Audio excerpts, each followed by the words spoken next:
ഇന്ന് ജോലിക്ക് പോയിട്ട് വന്നതല്ല, ജോലിക്ക് പോയില്ല. രാവിലെ നല്ല വെളുപ്പിന് കണ്ണ് തുറന്നത് തലവേദന എടുത്തിട്ടാണ്. കുറച്ച് ടൈഗർ ബാമൊക്കെ പരട്ടിട്ട് കിടന്ന് നോക്കി, പക്ഷെ കിടക്കാൻ വയ്യായിരുന്നു. പിന്നെ എന്നെ ഉറക്കിയതേ ഇല്ല. തലവേദന, ഭയങ്കര തലവേദന. ഇപ്പോഴും എനിക്ക് തലവേദന വിട്ടിട്ടില്ല. ഞാൻ എഴുന്നേറ്റ് വെറും വയറ്റിൽ വേദനയുടെ ഗുളിക കഴിച്ചു. മുത്തിനോട് പറഞ്ഞ് എനിക്കൊരു കാപ്പി ഇട്ട് തരാൻ. നല്ല സ്ട്രോങ് ആയിട്ടൊരു കാപ്പി കുടിച്ചു. കിടന്നു, ഒരു രക്ഷയില്ല. എനിക്കാണെങ്കിൽ 2 തവണ പല്ലിൻ്റെ അപ്പോയിൻമെൻറ്റ് മാറ്റി വെച്ചത്. ഇന്ന് അത്യാവശ്യമായിട്ടും ചെല്ലേണ്ടതാണ്. 10:30 അതിന് ചെല്ലണം. വേറെ കുറേ കാര്യങ്ങളുമായിട്ട് രാവിലെ എഴുന്നേക്കാതെ ഒരു രക്ഷയില്ലായിരുന്നു. ഗുളിക കഴിച്ചിട്ടൊന്നും എനിക്കൊരു തലയ്ക്കൊരു വെളിവില്ലായിരുന്നു. പിന്നെ വീണ്ടും വേറൊരു ഗുളികയും കൂടെ ഒക്കെ കഴിച്ച്, നാക്കിനടിയിലിടുന്നു, അതൊക്കെ കഴിച്ച് എഴുന്നേറ്റ് കുളിച്ച് പോകാൻ റെഡിയായി. എന്നിട്ട് അപ്പോഴത്തേക്ക് ഹോസ്പിറ്റലിൽ നിന്ന് വിളിച്ചു. ഞാൻ പിന്നെ പറഞ്ഞു 11 മണിയാകുമ്പോൾ വരാമെന്ന്. 11 മണിയൊക്കെ ആയപ്പോഴത്തേക്ക് ഭയങ്കര മഴ. പിന്നെ മഴയൊക്കെ തോർന്ന് പോകാമെന്ന് വിചാരിച്ചുകൊണ്ട് നിന്ന്. പക്ഷേ മഴ തോരുന്ന ലക്ഷണമൊന്നുമില്ല. പിന്നെ കോട്ടൊക്കെ ഇട്ടുകൊണ്ട് ഹോസ്പിറ്റലിൽ പോയി. അവിടെ ചെന്നപ്പോഴത്തേക്ക് മഴയൊക്കെ മാറി. പിന്നെ പല്ലിൻ്റെ കാര്യമൊക്കെ കഴിഞ്ഞ് ഫാർമസിയിൽ ചെന്ന് എനിക്കുള്ള ഗുളികയും കൂടെ വാങ്ങിച്ചുകൊണ്ട് ഞാനിങ്ങ് പോരുന്നു. എനിക്ക് ഒട്ടും വയ്യാന്ന് പറഞ്ഞു. പിന്നെ ഇവിടെ വന്ന് കുറച്ച് നേരം അമ്മയുടെ ഒക്കെ കിടന്നു. അത് കഴിഞ്ഞ് വീണ്ടും നമ്മുടെ കാര്യങ്ങൾക്കൊക്കെ പോയി. ഇപ്പോഴാണ് തിരിച്ചു കയറിയത്. അപ്പോൾ എന്താണ് കാര്യം, എന്തിനാണ് പോയതെന്നൊക്കെ ഉള്ളതിൻ്റെ പ്രിയങ്ങൾക്ക് ഏറെക്കുറെയൊക്കെ മനസ്സിലായിട്ടുണ്ടാവും. ഞാൻ പോയിട്ടു അപ്പം ഞാൻ അങ്ങനെയുള്ള കാര്യത്തിനൊക്കെ പോയിട്ട് ഇങ്ങോട്ട് വന്നതാണ്. ഇനിയിപ്പോൾ ടൗണിൽ വരെ പോവുക. 7 മണിയായെന്ന് തോന്നുന്നു പ്രിയങ്ങളെ. സന്ധ്യയ്ക്ക് മുമ്പേ പോകണമെന്ന് വിചാരിച്ചത്, പക്ഷെ നടന്നില്ല. കുറേ വർക്കൊക്കെ ഉണ്ടായിരുന്നു അവിടെ. അതിൻ്റെ കാര്യങ്ങളായിട്ട് അവിടെ നിൽക്കേണ്ടി വന്നു. നമ്മൾ നിന്ന് ചെയ്യിക്കേണ്ട കാര്യങ്ങളൊക്കെ ആയിരുന്നു. അപ്പോൾ ഞാനും മുത്തുമുട്ടില്ല പോകുന്നത്. മോനുകുട്ടൻ ജാനിക്കുട്ടിയുടെ അടുക്ക പോകണമെന്ന് പറഞ്ഞ് ഭയങ്കര വഴക്ക്. അവരും അവിടെ ഉണ്ടായിരുന്നു.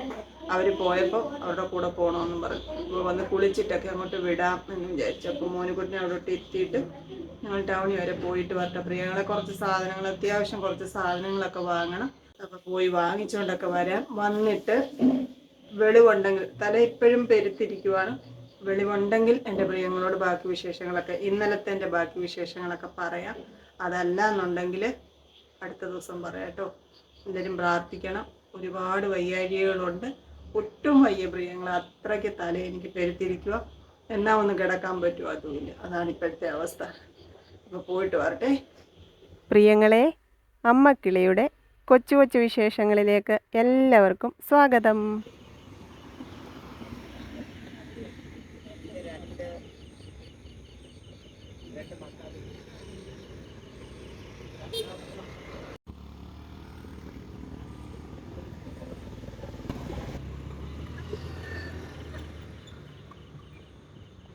എന്തിനാ ജാനിമോളെ കുഞ്ഞിനെ അടിച്ച്?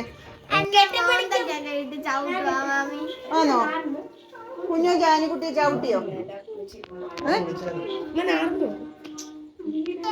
അവിടെ ഞാൻ ഉറങ്ങാൻ പോവാ, അവരെ കണ്ടില്ലെന്നും പറഞ്ഞു. ഞാൻ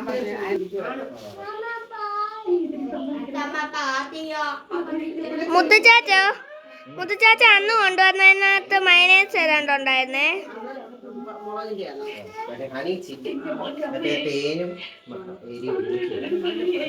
മഴ ചാർന്ന്, കഥവ് തുറക്ക്. പെയ്തോ? സാധനങ്ങളൊക്കെ വാങ്ങിച്ചു. പോകാനുള്ള സാധനങ്ങളാണ്. 1 കിലോ ഏത്തപ്പഴം മേടിച്ചു. നാളെ നമുക്ക് രാവിലത്തേടെ എങ്ങനെയും പറഞ്ഞുവിടണ്ടേ. ഏത്തപ്പഴം പൊരിച്ചത്. നമ്മൾ കഴിഞ്ഞ ദിവസം മുത്ത്, ഞാൻ പറഞ്ഞില്ലേ, കൂട്ടുകാരെല്ലാവരും കൂടെ പുറത്ത് പോയി ഫുഡൊക്കെ കഴിച്ച്. അന്നേരം മോമോസ് മേടിച്ചോണ്ട് വന്നായിരുന്നു. മാമനും കൊടുത്ത്, അവിടെ എല്ലാവർക്കും കൊടുത്തു. അപ്പോൾ ആദ്യം ഒരു ടേസ്റ്റ് ഇല്ലെന്നൊക്കെ പറഞ്ഞെങ്കിലും അത് കഴിച്ചു കഴിഞ്ഞപ്പോൾ അങ്ങ് ഇഷ്ടപ്പെട്ട്. അപ്പോൾ മാമൻ ഇന്ന് മോമോസ് വേണമെന്ന് പറഞ്ഞ് ഞങ്ങൾ പോയപ്പോൾ പൈസയൊക്കെ തന്നു വിട്ട്. അപ്പോൾ അവർക്ക് മോമോസ് മേടിച്ച്, അപ്പോൾ ഇവർക്ക് മോമോസ് വേണം, സ്റ്റീംഡ് മോമോസാ കേട്ടോ. അപ്പം മേടിച്ചുകൊണ്ട് വന്നിട്ടുണ്ട്. ഞാൻ അമ്മയുടെ അടുക്കൽ നിന്ന് ഇച്ചിരി എന്താ പറയുന്നത് കുറിച്ചി തോരൻ വെച്ചതുണ്ടായിരുന്നേ, അത് ഇച്ചിരി എടുത്തുകൊണ്ട് വന്നിട്ടുണ്ട് ചോറുണ്ണാൻ. രാവിലെ ഞാൻ പറഞ്ഞില്ല പല്ലിൻ്റെ ഇതിന് പോയേക്കുമായിരുന്നു. പക്ഷെ എനിക്ക് വന്നപ്പോൾ ഭയങ്കര വെപ്രാളവും ഭയങ്കര വയറിനകത്തെ പരവേശമായിരുന്നു. കാരണം ഞാൻ പറഞ്ഞില്ലേ വെറും വയറ്റിൽ ഞാൻ രാവിലെ ഈ വേദനയുടെ ആധിക്യം കൊണ്ട് ഗുളിക കഴിച്ചു, അതുകൊണ്ടായിരിക്കും. പിന്നെ ഞാൻ ഗ്യാസിൻ്റെ ടാബ്ലറ്റൊക്കെ കഴിച്ചു. അങ്ങനെയൊന്നും എനിക്ക് ഗ്യാസ് ട്രബിൾ ഒന്നും ഇല്ല, പക്ഷെ അങ്ങനെ വേദനയുടെ കഴിച്ചത് കൊണ്ട് വയറിനകത്ത് പരവേശം എടുക്കുമായിരുന്നു. അപ്പം ഞാൻ വന്നപ്പോഴേ എനിക്ക് കിട്ടിയത് തക്കത്തിന് ഞാൻ അമ്മ കഞ്ഞി വെക്കുന്നുണ്ടായിരുന്നു, പക്ഷെ അത് വേവാൻ കാത്തിരിക്കാൻ എനിക്ക് പറ്റാഞ്ഞുകൊണ്ട് ഞാൻ ഇച്ചിരി ചോറങ്ങ് കഴിച്ചു. പതുക്കെ അങ്ങോട്ട് വെറുതെ ഇങ്ങനെ കുഞ്ഞു കുഞ്ഞു ഉരുളകളായിട്ട് കഴിച്ചു. അപ്പോൾ ഇപ്പം എനിക്ക് എന്തായാലും ചോറ് വേണം. ഞാൻ അതിന് അമ്മയുടെ അടുത്തൊക്കെയാണ് മത്തിത്തോരൻ എടുത്തുകൊണ്ട് വന്നിട്ട്, മത്തിയല്ല കുറിച്ചിത്തോരൻ എടുത്തുകൊണ്ട് വന്നിട്ടുണ്ട്. ഞാൻ അപ്പോൾ ഒന്ന് കുളിച്ചിട്ട് വരട്ടെ. കുളിയും ജപവും കഴിഞ്ഞു പ്രിയങ്ങളെ. ഇനി കഴിക്കട്ടെ, ഇച്ചിരി ചോറ് ചൂടാക്കട്ടെ. അവർക്കിനി ചോറ് വേണമെന്ന് അറിയത്തില്ല. ചപ്പാത്തി ഇരിപ്പുണ്ട്, പിന്നെ മോമോസ് കഴിക്കുന്നതിൻ്റെ കൂടെ ചോറ് വേണമെന്ന് അറിയത്തില്ല, ചോദിക്കാം. പിന്നെ ഇന്നലെ ഞാൻ എൻ്റെ പ്രിയങ്ങളോട് ഞാൻ ഇങ്ങനെ പോയ വഴികളെ പറ്റിയൊക്കെ പറഞ്ഞു. അവസാനം നമ്മൾ എത്തപ്പെട്ട ഒരു സ്റ്റോപ്പിനെ പറ്റി പറഞ്ഞു. അപ്പം ഞങ്ങൾക്ക് താമസിക്കാനായിട്ട് വീടും സ്ഥലവും കൂടി ഞങ്ങളത് വാങ്ങാൻ തീരുമാനിച്ചു പ്രിയങ്ങളെ. അപ്പം ഞാൻ പറഞ്ഞില്ല അതിനകത്ത് കുറച്ച് വർക്കൊക്കെ ഉണ്ടായിരുന്നു. അത്യാവശ്യം കുഴപ്പമില്ലാത്തൊരു വീടായിരുന്നു, പക്ഷെ വർക്കുണ്ടായിരുന്നു. അങ്ങനെ നമ്മൾ ഇതിനെപ്പറ്റി ചിന്തിച്ച കാര്യം നടത്തിയെടുക്കാം എന്ന് തീരുമാനിക്കുകയും അതിലേക്ക് ഇറങ്ങുകയും ചെയ്തു. അപ്പം കഴിഞ്ഞ 2 മാസമായിട്ട് നമ്മുടെ ആ ഒരു വീട് വാങ്ങിച്ചതിൽ കുറച്ച് പണികളൊക്കെ ഉള്ളത് ചെയ്തുകൊണ്ടിരിക്കുകയായിരുന്നു. മഴ കാരണം പലയിടത്തും പല ബുദ്ധിമുട്ടുകളുണ്ടായി. മഴ കാരണം കുറച്ച് ബുദ്ധിമുട്ടുകളുണ്ടായി, താമസമുണ്ടായി. വീടിൻ്റെ കാര്യത്തിനൊക്കെ നമ്മൾ ഇറങ്ങുമ്പോൾ നമുക്ക് കുറച്ച് നഷ്ടങ്ങളും തർക്കങ്ങളും മാനസിക പ്രയാസങ്ങളും ഒക്കെ ഉണ്ടാകുമല്ലോ. അത് സ്വാഭാവികമായിട്ടുള്ള കാര്യമാണ്. അത് വളരെയേറെ മാനസികമായിട്ടുള്ള പ്രയാസം ഒത്തിരി അനുഭവിച്ച ഒരു സമയമായിരുന്നു ഈ ഒരു 2 മാസക്കാലം. എന്തായാലും ദൈവം അനുവദിച്ച് നമ്മുടെ പ്രയാസങ്ങളെല്ലാം നമ്മൾ എല്ലാ ദിവസവും എല്ലാ നേരവും ദൈവത്തോട് പറഞ്ഞുകൊണ്ടേ ഇരിക്കുകയായിരുന്നു. എനിക്ക് ഒരു നിവൃത്തിയില്ലാത്തൊരു പണി ഇങ്ങനെ പെൻഡിങ് കിടക്കുമായിരുന്നു. ഇന്ന് അത് തീർന്നു. മഴയൊക്കെ കാരണം അതിൻ്റെ എല്ലാ കാര്യങ്ങളും താമസിച്ചു. ശരിക്കും ഒത്തിരി മാനസിക പ്രയാസം അനുഭവിച്ചതിൻ്റെ കാര്യത്തിൽ. അപ്പം അങ്ങനെ എന്തായാലും അതെല്ലാം ദൈവത്തിൽ സമർപ്പിച്ചിരിക്കുകയായിരുന്നു. എങ്ങനെയെങ്കിലും ജൂണിന് മുമ്പേ, സ്കൂൾ തുറക്കുന്നതിന് മുമ്പേ, എങ്ങനെയെങ്കിലും ഈ ഒരു വലിയൊരു മഴക്കാലത്തിന് മുമ്പേ ഇവിടുന്ന് മാറി അങ്ങോട്ട് പോകണം എന്ന് ആഗ്രഹം ഉണ്ടായിരുന്നു. അപ്പോൾ ഒരുപാട് സന്തോഷത്തോടെ ദൈവം തന്ന അത്ഭുതമാണ് എന്നുള്ളത് നിങ്ങൾക്കും മനസ്സിലാകും. അതിനപ്പുറത്ത് അതിനൊരു വാക്കില്ല. എന്നെപ്പോലെയുള്ള ഒരാളിന് ചിന്തിക്കാൻ പോലും കഴിയാത്ത അത്ര വലിയൊരു കാര്യമാണ് ഞാൻ ചെയ്തത്, എന്നിലൂടെ ദൈവം ചെയ്യിച്ചത്. അപ്പം അങ്ങനെയൊന്നും ഞാൻ ഒരിക്കലും വിചാരിച്ചത് പോലുമല്ല. ഞാൻ അന്ന് എൻ്റെ പ്രിയങ്ങളോട്, ഞാൻ അവിടെ നിന്ന് ഇങ്ങോട്ട് വാടക വീട്ടിലേക്ക് വന്ന ദിവസം ഞാൻ എൻ്റെ പ്രിയങ്ങളോട് പറഞ്ഞു, അടുത്ത ഒരു വർഷം, അടുത്ത ജനുവരിക്ക് മുമ്പേ എനിക്കൊരു വീടുണ്ടാവണം എന്ന് ആഗ്രഹിക്കുന്നു, ദൈവം അത് നടത്തും എന്നാണ് എൻ്റെ വിശ്വാസം എന്നാണ് ഞാൻ പറഞ്ഞത്. ജനുവരി വരെ ഒന്നും കാത്തിരിക്കാതെ ദൈവം ഞങ്ങൾക്കൊരിടം തന്നു. ഞങ്ങൾ അങ്ങോട്ട് പോവുകയാണ് പ്രിയങ്ങളെ. അപ്പോൾ മെയ് 25 തിങ്കളാഴ്ചയാണ് നമ്മൾ വീട്ടിലേക്ക് മാറുന്നത്. ഫംഗ്ഷൻ ഒന്നുമില്ല. ഞങ്ങൾ വഴിയിലേക്ക് ഇറങ്ങിയപ്പോൾ, അതായത് നമ്മുടെ സ്വന്തം വീടെന്ന് കരുതി താമസിച്ചെടുത്ത് നിന്ന് ഇറങ്ങിയപ്പോൾ ഞങ്ങളോടൊപ്പം ആരൊക്കെ ഉണ്ടായിരുന്നു എന്ന് എൻ്റെ പ്രിയങ്ങൾ കണ്ടതാണ്. സാന്നിധ്യം കൊണ്ടും പ്രാർത്ഥന കൊണ്ടും ആരൊക്കെ ഉണ്ടായിരുന്നു അവർ മാത്രമാണ്. നമ്മുടെ ഈ ഒരു ശുഭകാര്യത്തിനും അവർ മാത്രമേ ഉള്ളൂ. അല്ലാതെ വലിയ ഫംഗ്ഷനൊന്നും ഞാൻ നടത്തുന്നില്ല. എനിക്കതിൻ്റെ ആവശ്യമുണ്ടെന്ന് തോന്നിയില്ല. പിന്നെ എൻ്റെ പ്രിയപ്പെട്ടവരുടെ എല്ലാം പ്രാർത്ഥന വേണം. നിങ്ങളുടെ സാന്നിധ്യം ഇല്ലെങ്കിൽ പോലും നിങ്ങളുടെ മനസ്സും പ്രാർത്ഥനയും എൻ്റെ കൂടെ വേണം. അത് ഏറെക്കുറെ എൻ്റെ ജീവിതത്തിൽ ഒരുപാട് പോസിറ്റീവ് എനർജി തരുന്ന കാര്യമാണത്.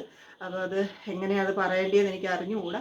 അപ്പോൾ എൻ്റെ ഏറ്റവും അടുത്ത ഞാൻ പറഞ്ഞില്ലേ, ഞാൻ വഴിയിൽ ഇറങ്ങിയപ്പോൾ ആരൊക്കെ ഉണ്ടായിരുന്നു അവരൊക്കെ എൻ്റെ കൂടെ തന്നെയുണ്ട്. അവരൊക്കെ വരും. പിന്നെ അച്ഛൻ വരും രാവിലെ കൂദാശ ചെയ്യാൻ.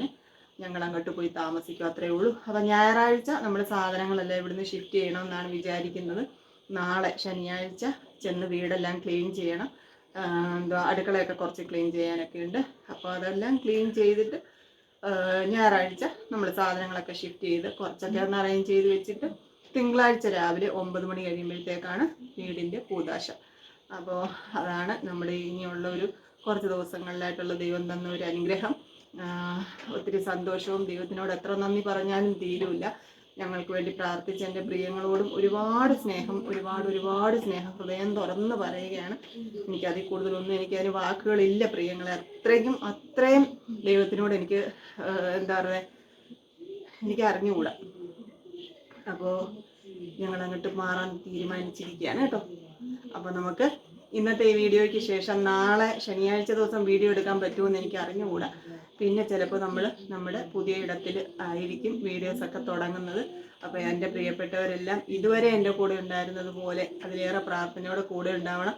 കുറേ കാര്യങ്ങൾ റെഡിയാവാനുണ്ട്. അതെല്ലാം നമുക്ക് കംപ്ലീറ്റ് ചെയ്ത് നമ്മുടെ സ്വന്തമാക്കണം. അപ്പോൾ അതിനെൻ്റെ പ്രിയങ്ങളുടെ പ്രാർത്ഥന വേണം. അപ്പം എല്ലാവരോടും വീണ്ടും സ്നേഹം പറഞ്ഞുകൊണ്ട് ഇന്ന് നമുക്ക് അത്താഴം കഴിക്കും.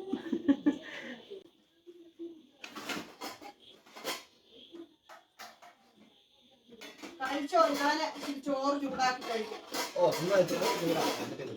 നീ കഴിക്കടാ, ചോറ് ചൂടാക്കാമേ.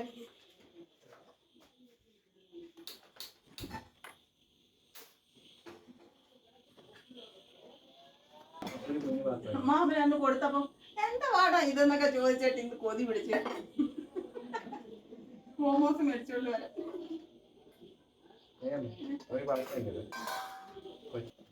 സ്നേഹം കൊണ്ട് തന്നതായിരിക്കും നിന്നെ കണ്ടപ്പോ. എല്ലാ ദിവസവും വരുന്നല്ലേ. കൊച്ചോള് എറണാകുളത്തുനിന്ന് വന്നിട്ടുണ്ട്. ഉച്ചയായപ്പോഴത്തേക്ക് ഇനി വന്ന് നാളെ രാവിലെ ഇനി വരാൻ ഞാൻ പറഞ്ഞിട്ടുണ്ട് കേട്ടോ. ഇവിടെ ഒരു പിടിപ്പത് ജോലിയുണ്ട്, ഇനി പോരെന്ന് പറഞ്ഞിട്ടുണ്ട്. ശരി, കിടന്നുറങ്ങിക്കോ കേട്ടോ. ഞങ്ങൾ കഴിക്കട്ടെ. Tata, okay, good night. വേണ്ട, മയോണൈസ് വേണ്ട. മോനിക്കുട്ട വേണ്ട. ഗുഡ് നൈറ്റ് പറഞ്ഞ ആളാ അതാണ്ടോ നിൽക്കുന്നു. ഇല്ല, മയോണൈസ് വേണ്ട, നീ അത് കഴിച്ച്. എന്തൊരു നിഷ്കു കയ്യിലിരിപ്പ് കുരുത്തക്കേട്. സ്കൂൾ അടച്ചേ പിന്നെ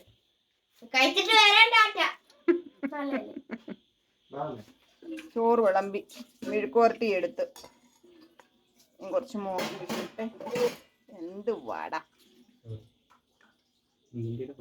കുറിച്ചി തോരൻ വെച്ചത്. ഒത്തിരി നാളായി ഇതൊക്കെ തോരൻ വെച്ചത് കഴിച്ചിട്ട്. പിന്നെ എൻ്റെ അത്താഴം ഇതാണ്. അവർ രണ്ടുപേരുടെ മയോണൈസും മോമോസും കൊണ്ട് പോയിട്ടുണ്ട്. ഞാൻ കഴിക്കട്ടെ പ്രിയങ്ങളെ. എല്ലാവരോടും സ്നേഹം. എൻ്റെ പ്രിയങ്ങളോട് പങ്കുവച്ചത് എൻ്റെ സന്തോഷം എന്നതിലുപരി ദൈവം എന്നിൽ പ്രവർത്തിച്ച ഒരു അത്ഭുതമാണ്. ദൈവത്തിൻ്റെ വിലപ്പെട്ട ഒരു അനുഗ്രഹമാണ്. അതിനെ ഓർത്ത് എത്ര നന്ദി പറഞ്ഞാലും തീരൂല. അപ്പോൾ എല്ലാവരോടും പ്രാർത്ഥന വേണം, സ്നേഹം വേണം, സപ്പോർട്ട് വേണം കേട്ടോ. അപ്പോൾ വീണ്ടും കാണാം. നാളേക്ക് tata, okay, bye bye, see U.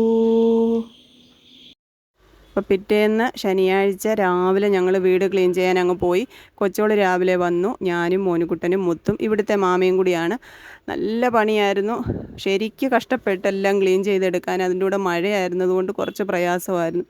വൈകിട്ട് ഞങ്ങൾ 3 പേരുടെ സന്ധ്യാനമസ്കാരത്തിന് പോയി. അപ്പോഴത്തേക്ക് മാമിയും ചിപ്പിയും കൂടി വന്നിട്ടുണ്ടായിരുന്നേ. അപ്പോൾ അമ്മയുടെ അടുക്കലോട്ടാണ് വന്നത്. പിന്നെ എല്ലാവരും കൂടി അവിടുന്ന് അത്താഴമൊക്കെ കഴിച്ചിട്ട് നമ്മളിങ്ങോട്ട് പോരുന്നു. ഞായറാഴ്ച പെന്തക്കോസ്തി തിരുനാളാണ്. അപ്പോൾ ശുശ്രൂഷയൊക്കെ കഴിയാൻ താമസിക്കും. അപ്പോൾ വന്നിട്ട് ഇതെല്ലാം കൂടി പറ്റത്തില്ല. അപ്പോൾ കുറച്ചൊക്കെ ഒതുക്കി പെറുക്കിയൊക്കെ വെച്ചിട്ടാണ് ഞങ്ങളന്ന് കിടന്നത്.